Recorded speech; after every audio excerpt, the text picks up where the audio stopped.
I'm going to stick to pieces that I've identified, except for one, which I'll show you unidentified, but this is a Hoya crystal from Japan, individual serving bowl, or individual dessert bowl from a set, probably.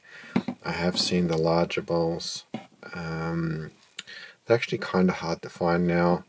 I believe this design goes back as early as the 60s, according to some people. I think of it as an 80s retro piece. There's the remnants of a cloth sticker on there, no idea what that might have been. But a really nice, deeply molded design. I'm not sure what the official name is, if it's iceberg or glacier, it's something like that, very reminiscent of something frozen anyway. And we'll just go through the bowls. This one I identified recently. It's a Ravenhead White Fire,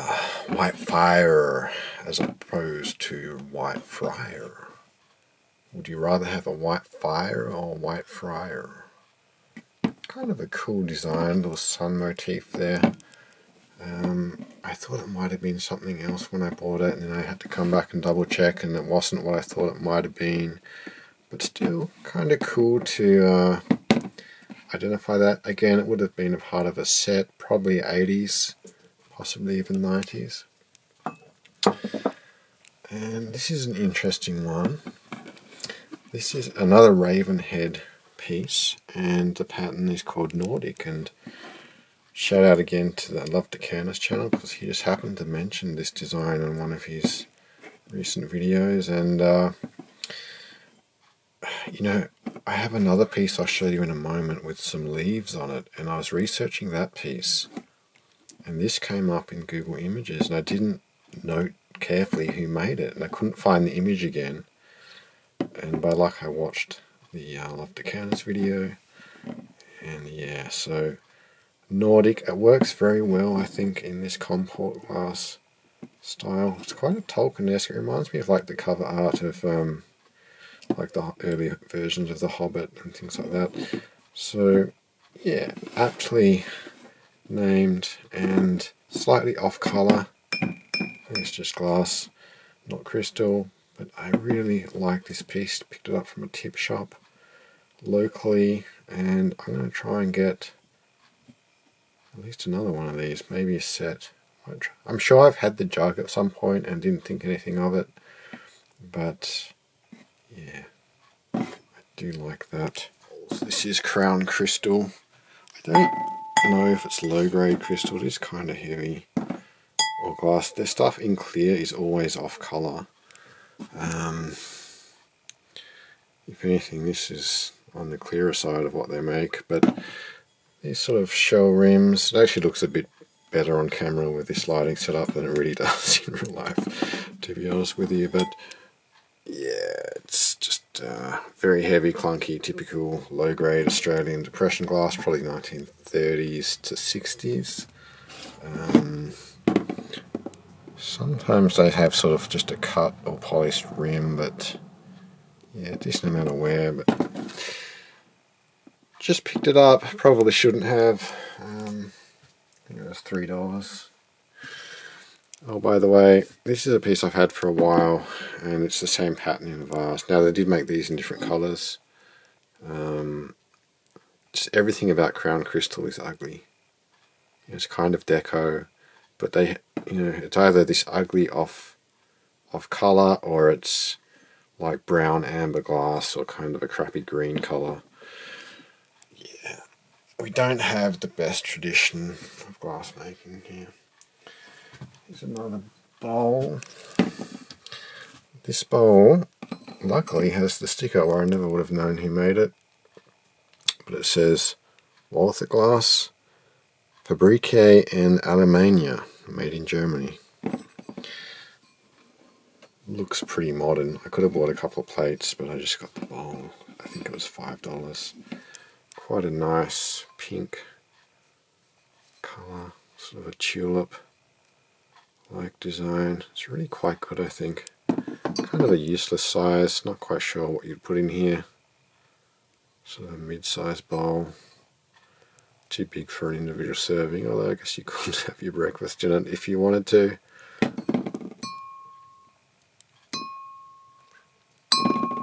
Bit of a ring to it. Very nice quality.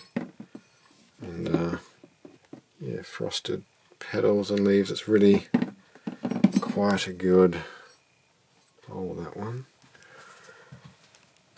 And now here's the best piece of the lot, in terms of value anyway. Can you guess who made this? It is a Lalique, and I thought it was fake. The shop that was selling it, I believe, thought it was fake as well. But it's genuine. I might do another video on how I've researched this one, but it does say Lalique in raised lettering on the base. A Lalique, France. Checked it out. Everything checks out. And it's the first piece of Lalique I've sort of found in the lot. I think I had a more modern piece from an auction that was not worth anything. But these are quite valuable. And they're dandelion leaves. So it's like a dandelion pattern. There's actually an etched design number in there. I think it's 3215. So the maker's name is like molded in, and the design number is sort of engraved in. So yeah, very interesting design, and that would be a pre-war or up to 1945 because it has the letter R according to the research that I've done. It is low grade crystal, slight ring, all molded, quite low quality actually, to be honest with you. And just a chamfered rim. Is there any real sign of, I don't know, quality to the piece? But ahead of its time, I would say. Like most glass, it looks like this would be far, far later. At least around these parts. So, yeah. Very happy, and I honestly couldn't believe it when I worked out it was a genuine piece. So, the dandelion pattern. Quite nice, the humble dandelion. Now this is sort of a frozen theme again. This is again by Hoya. I thought it was Hoya when I saw it, and I was able to find a photograph on eBay of one in its original box. So definitely Hoya crystal. Quite heavy, very, very nice quality crystal. Well made. There are these slight little nodules in some of the grooves on the base. Kind of like the surface of water freezing over. And very heavy. Good condition. And another Hoya, it's the same pattern. Now I paid $7 for this. Like I said, I was on a bit of a buying frenzy. A lot of this stuff I bought on the same day, believe it or not. So yeah, pressed glass, pressed crystal. It's that iceberg pattern again. Here's the little bowl. I would actually like to get the serving bowl again. I had one years ago and I sold it. But yeah, very, very heavy. Nice quality piece. Now this is more of a plate. And this one I haven't 100% confirmed, but it has been attributed by various dealers as being Pukeberg, Sweden. So possibly a Swedish piece.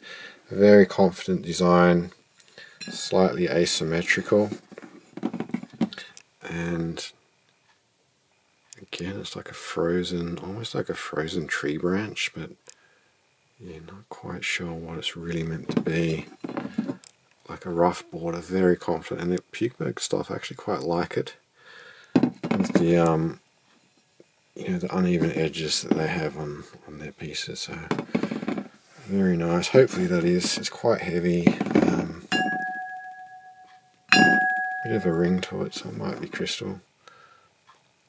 But I quite like that. And then I won't show them, but I picked up a couple of the snack plate sizes as well. Now you all would have seen these. This is a Longchamp, or Longchamp. I'm not even sure how you would say it, but it's the full-size wine goblet, which you don't come across. I actually bought 4 of them just to sell them, to be honest with you, but I'm trying to find these in titanium glass because they switched from a lead formulation to a titanium formulation. And the only way you can tell is by weighing them. I mean, not much of a ring, but I think that's just because of the design of the glass. Pretty sure this is a leaded one. But I really want to find a titanium one. It's kind of like a mission that I'm on in my pressed glass adventures. So yeah, just be aware there are titanium ones out there. They're going to be less common because they haven't made as many yet. I'm not sure quite when they switched over. It was a few years ago, but most of the ones you'll find will be pretty old probably, because that design allegedly goes back to the 60s as well. And this is the last piece for this video, unidentified. Soda glass, off color, but just a very, very nice, quite striking design. And I'm okay with the color with this one. Very unpretentious, very solid, quite heavy. Is it crown crystal again? Not really sure. There's a lot of wear on the base. Not sure if it's going to come through, but I would say it's from that crown crystal period. It could be anywhere from like the 30s to the 50s, maybe even a whisker older. There's no like pont or anything. I mean, it's just molded, but not really any clues. You know, I've never seen this. The reason I'm not sure it's crown is because I've never seen this pattern before, but I might have to go look in the catalogue one day. And yeah, not sure if I'll keep this one. I do like it. I do like this vase. I have a small vase collection in pressed glass, but yeah, not sure how much I want to expand that. Anyway guys, that is the end of a bonus clip at the end. I'm not sure if you saw this glass hiding in the corner. Yes, I bought this too, and this is sort of a pressed base glass from the 1990s, and these had jam in them in Australia. I think it was IXL brand, and you would buy the jam, eat it. There's a little press fit tin lid, and then you got these quite large, heavy duty, very practical drinking glasses. And they're just the perfect size. You know, you're not always going back to the taps. So yeah, these were actually sold as jam jars. What a great idea.